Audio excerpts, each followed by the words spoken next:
Hello daddy, എന്തൊക്കെയുണ്ട് വിശേഷം? ഇന്ന് കുറച്ച് നമുക്ക് നെല്ലിക്ക കിട്ടിയിട്ടുണ്ട്. ഒന്ന് ഉപ്പിലിട്ടാലോ?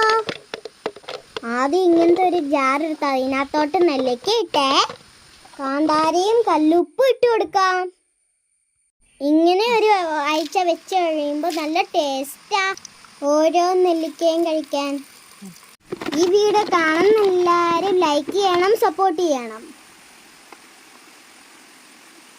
കൂട്ടുകാരി, ഉപ്പിലിട്ട നെല്ലിക്ക എനിക്ക് കൊതിയാവോ തിന്നാൻ.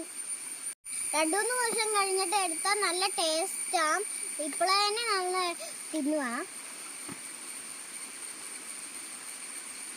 ഉപ്പിലിട്ട നെല്ലിക്ക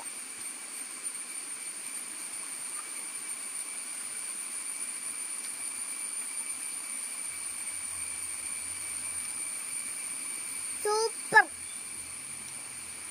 നമ്മളെ ചാനൽ